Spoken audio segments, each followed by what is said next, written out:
Okay. That's enough. That's enough of that. Okay, that was my intro. Rate it. 2023, police in a little town in western India got a call about something horrible being discovered inside of this tent on a farmer's property. So the police went to this property, they found this patchwork tent, which... Man, when the skits be back? Huh? I haven't made a skit since like 2000, what, 17? 2018? The fuck you talking about? Which was propped up against the stone wall on the back of the property, and the police, they opened it up, they looked inside, and at first they didn't really understand what they were looking at. It just looked like a sort of weird religious shrine of some kind. But upon closer examination, they realized what they were looking at was actually something very dark. This is one of those stories that goes in a totally random direction at the end, and I must warn you, it's quite graphic, so viewer discretion is advised. Everyone loves but before we get into that story, if you're a fan of the strange, dark, and... No. I'll turn them on. mysterious delivered... Skip intro, gotta skip it. April 15th, 2023. Okay. On the evening of April 15th, 2023, a mother and father named Hansa and Himu Makwana stood on the front doorstep of a little shack in a little village. I don't know why at first I literally thought that was just like a giant hole in his head. A little shack in a little village in western India called Vinchia. With these two parents were their two kids, a son and a daughter, who were 12 and 13 years old respectively, and they were really excited because... Whatever happened to Peter Jones and Johnny? You really want to know? You really want to know what happened to him? Crypto. NFTs. Night, they were going to be spending the night with their uncle and their cousins who lived in this shack right in front of them. And so moments later, the door to this shack opened up, and immediately the two kids ran inside calling out for their cousins. And the uncle who had opened the door, he just smiled and said hello to Himu and Hansa. And the parents, they're calling after their kids to, please behave, listen to your uncle, be good. But they were already gone. And so finally the uncle said, don't worry, they're fine. We'll have a great night. We'll see you tomorrow.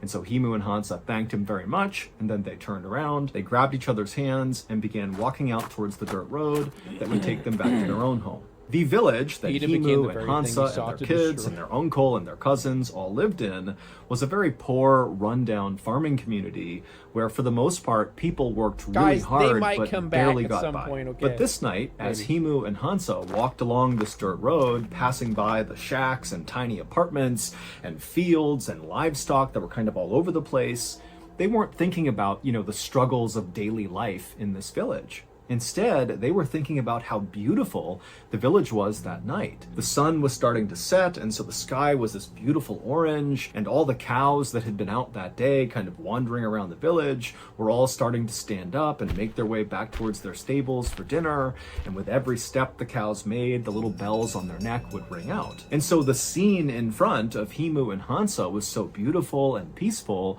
that for a moment they just stopped on the road and kind of took in the sights and sounds. And then at some point, a group of cows who were making their way to their stable came up onto the road right where Himu and Hansa were, and very quickly the couple stepped back to make sure no mud or dirt got kicked up on their clothes. Now, Himu and Hansa were farmers by trade, and so on most days they would wear clothes that were covered in mud and dirt. But this night was different. Himu and Hansa were wearing their finest outfits, and they were not about to get them dirty. Hansa had on her beautiful red dress, and Himu was wearing a starched white button-up shirt. After the cows had crossed the road and suddenly the path was clear again for What is Himu and starch? Hansa to walk on, Himu paused before taking a step, and he turned and just looked at Hansa. And Hansa, who lately had been feeling quite down, appeared to be very happy and radiant. And so Himu just smiled at Hansa, and at some point Hansa looked up and smiled at him. How do you know and then this? before long, they were holding hands again, strolling down the road. A little while How do you know this? later, the couple turned onto their street, and just up ahead on the left side, just off the road, they could see their home, which was a small concrete... Wait, my volume's too low? That's possible. It's quite possible. Hello? Hello? Is that better? How about now? Is that better? Is that better? Is that better? Huh? Is that better? Is that better? Is that better? Okay. I was getting a little bit close. brick structure. But when the couple actually reached their property, Starch makes your clothes stiff so they don't get wrinkles so easily? I actually didn't know that. instead of going in the front door, they walked around their property into the back side where all their crops were. They were growing peanuts and cotton.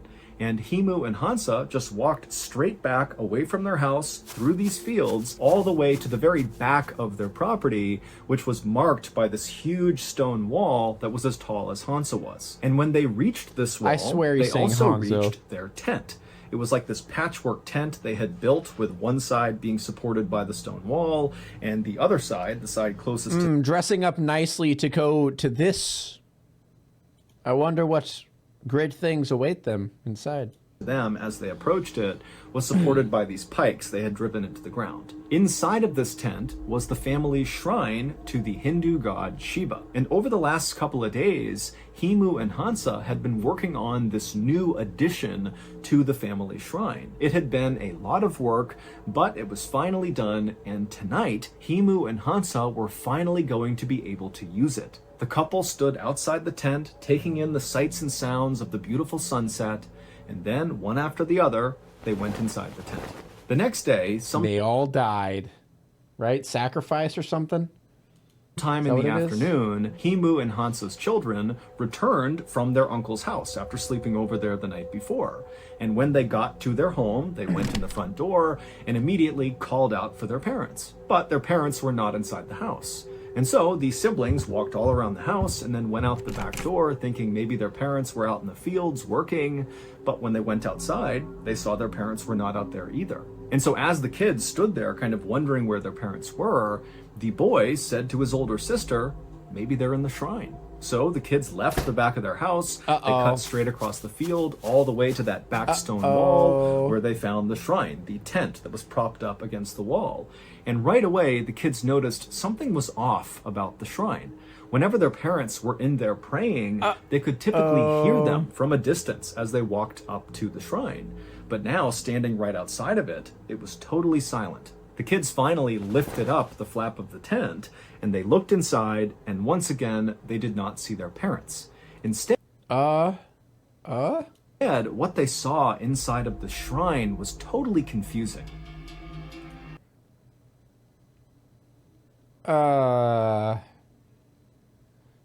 They eating people? Are they eating people? Sponsorship time. It is a registered 501c3 charity crime, and they're $1 million. And to be clear, the Mr. Ballin Foundation does not make a profit. Good Not to job, sal- Ballin. We say Doing we do. that. Click on the shrine, which their parents typically kept absolutely immaculately clean at all times, looked kind of dirty. There was this weird rusty colored liquid kind of all over everything, including on some of the holy objects, like the picture and statue of Shiva. And in the middle of the shrine, where there was this fire pit, were these two hunks of meat that looked like they had been placed in the fire and then forgotten about. The kids knew their parents would never leave the shrine in this condition, nor would they spoil food and let it sit out on a fire and not eat it. And so they're thinking to themselves, what happened inside of the shrine, and where are my parents?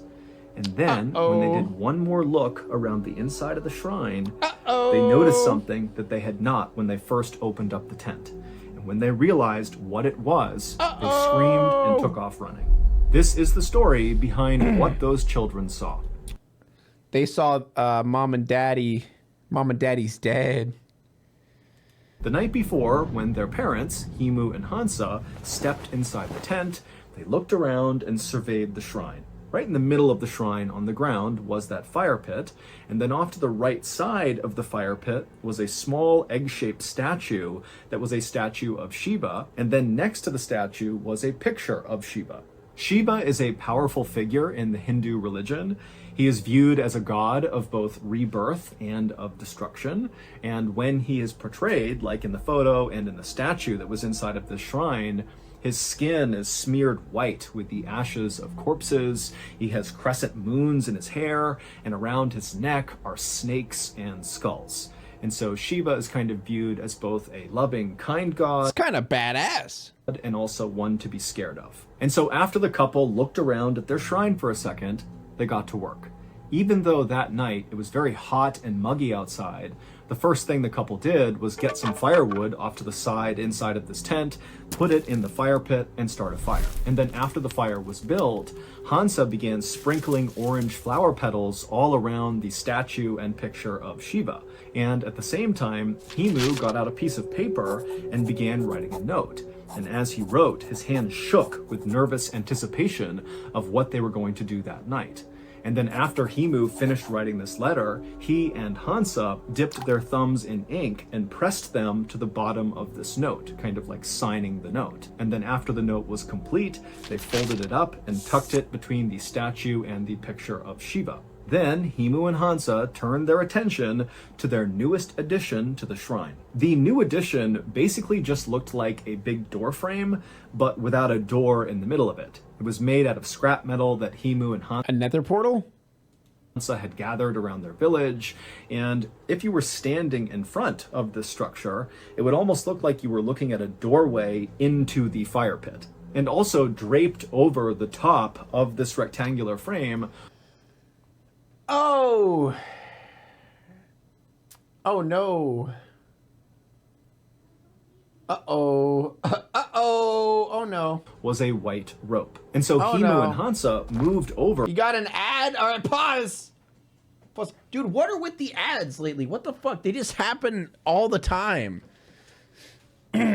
Pause. Pause. Dude, imagine not being subscribed to me right now. That's really embarrassing. Imagine actually having to watch ads.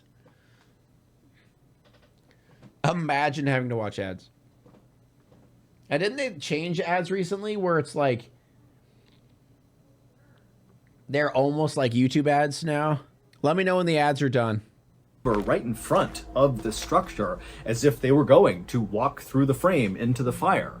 But instead of doing that, they knelt down right at the base of the structure, right in the dirt, and then they both, in unison, began to say a prayer out loud. And then after the prayer was done, Himu reached up and grabbed one end of this white rope, and he began pulling it until it was tight. And then he pulled it a little bit more and a little bit more until he had it right where he wanted it, and then he held the rope steady. And then Himu, still holding on to this rope, along with Hansa, very carefully got down onto their bellies, Himu being very cautious not to give any slack to the rope or pull it any farther. And then once they were in position on their bellies, all they would have heard was the crackling of the fire in front of them, and all they would have felt was their hearts beating in their chest. Now, very likely, Himu and Hansa were terrified at this point, but this was their moment. They had come too far, and they knew they had to finish this ritual. And so, with one last loving look at each other, the couple nodded, and then turned their attention back to the fire. How do you know all this? How do you know they gave a loving glance at each other and nodded? You don't know that. They're dead. And then Himu let go of the rope. The rusty-colored liquid that Himu and Hansa's children would discover inside of this shrine the next day was... Wait, did they make a guillotine? They just made a makeshift guillotine, didn't they? Oh, and then did their heads fall in the fire? Is that what it is? Ah, that makes Himu sense. and Hansa's blood, and the 2 hunks of meat that their children saw in the fire pit. That's their heads. Oh my God. Were Okay. their parents' decapitated heads. The children realized this was the case when they scanned around the tent one more time and noticed their parents' headless bodies lying side by side at the base of the structure. That was what, of course, caused the children to run outside and go find the police. This new addition to the shrine, the metallic structure, was a homemade guillotine. A guillotine is a device that kills people by cutting off their heads. The white rope that Himu had pulled on was... Like, who cares about your God? What about your children, man? What about your children? The fuck? Connected on one side to a very heavy metal blade. And so when he was pulling the rope, he was pulling that blade up off the ground until it was positioned right above them. And then he held it steady. And then when he let go, the blade fell straight down, striking the backs of their necks, decapitating them instantly and sending their heads rolling forward into the fire, as designed. When the police arrived at the shrine, they would find that letter that Himu and Hansa had written and then signed with their thumb, tucked near the statue and the picture. And in this note, Himu and Hansa would not give a reason for why they did this, but they would say, this was our choice, we wanted to do this, we just ask that our living family members take care of our children and our elderly parents. Yeah, what about your children who are scarred for fucking life because both their parents died terribly and then they witnessed it? The fuck? What selfish people, dude? What selfish parents? Man, what no one has been able awful, to give a reason for why Himu and Hansa intentionally decapitated themselves and then let their heads burn in a fire. Their family has said there was no indication that the couple was going to commit suicide. I mean, they seemed happy. They were not financially well off, but they were not financially struggling either. It seemed like their life was good. And so basically, this whole thing came out of left field. As for the police, they believe that Himu and Hansa must have been performing some sort of black magic ritual where they believed if they lopped their heads off and allowed them to roll forward and burn in this fire, that somehow would bring them closer to perhaps Shiva or some other god or some other higher power. But as of today, why didn't I think of that? That's how I'd want to go. So that's going to do it. All right. Dude, I feel like one of the big reasons why religion sucks is when they do the whole God over your own children shit. That's when it's like, all right, bro, come on. Come on. God first, screw your children. What, your children witnessed or saw your decapitated bodies and your heads burned in a fire? Who cares? You did it for Shiva, your god of hell. I'd prefer getting imploded in the Titan. Same, dude. Now it's time to walk away. I hope you enjoyed your stay. Did you laugh or cry or maybe subscribed? I'll thank you either way. You know I will miss you. I hope you return. Tell your friend or your mother to get me more views, please.